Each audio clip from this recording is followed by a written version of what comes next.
ಅಂತೇಳಿ ಬದುಕೋದಕ್ಕಾಗಿ ಮತ್ತು ಮನೆಯಲ್ಲಿ ಕೆಲವು ಅನೇಕ ಸಮಸ್ಯೆಗಳು ಬರ್ತಿರ್ತಾರೆ. ಒಂದು ಮನೆಯಿಂದ 4 ಜನ ಇರೋದಿಲ್ಲ.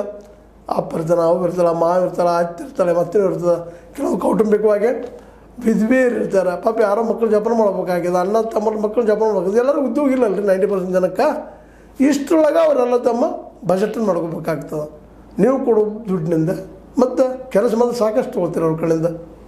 ಅದಕ್ಕೆ ಅವ್ರು ಬ್ಯಾಸದ ಕೆಲಸ ಕಡಿಮೆ ಮಾಡಿದ್ರೆ ಅದು ಕೇಳ್ಕೊಂಡಿದ್ದಾರೆ. ಹೆಚ್ಚುವರಿ ಕೆಲಸ ನಾವು ಬ್ಯಾಡ್ರಿ ಅಂತೇಳಿ. ಆದಷ್ಟು ನಮ್ಮ ಕೆಲಸ ಅಂತ ಹೇಳಿ ಅಷ್ಟೇ ಮಾಡ್ತೀವಿ.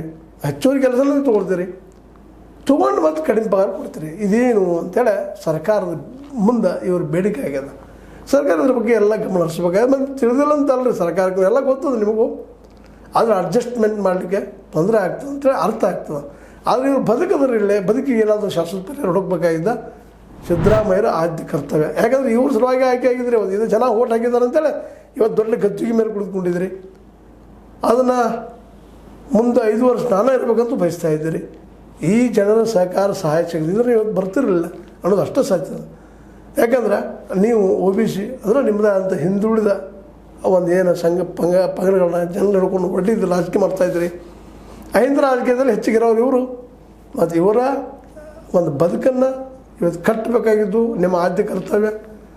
ಅದನ್ನು ಮಾಡಬೇಕು. ಮತ್ತು ಇನ್ನೊಂದು ಮಾತು ಇಲ್ಲಿ ಗಮನದಲ್ಲಿ ಇಟ್ಕೋಬೇಕಾಗ್ತದೆ. ಏನು ಮಾಡಿದ್ರೆ ನೀವು ಟ್ಯಾಕ್ಸ್ ಮೇಲೆ ಮಾಡವ್ರ, ಆ ಟ್ಯಾಕ್ಸ್ ಎಲ್ಲೆಲ್ಲಿ ಸೋರ್ತದೆ, ಏನಾಗ್ತದೆ ಒಂದು ಜನ ಮುಂದೆ ಹೇಳ್ರಿ. ಇಲ್ಲಪ್ಪ ನೀವು ಕೊಡ್ತಿರೋದು 4-4.5 ಲಕ್ಷ ಕೋಟಿಗಳಲ್ಲೇ ಎಲ್ಲನೂ ಅವರೇ ಇಟ್ಕೊಳ್ತಾರೆ ಹೇಳಿದ್ರಿ. ಈಗಾಗಲೇ ಒಂದು 100 ರೂಪಾಯಲ್ಲಿ 13 ಪೈಸೆ ಮಾತ್ರ ನಾವು ಬರ್ತಂತ ಹೇಳ್ತೀರಿ. ಅಡ್ಡಿ ಇಲ್ಲ. ಇದನ್ನೆಲ್ಲ ಶ್ವೇತಪತ್ರ ಹೊರಡಿಸ್ರಿ.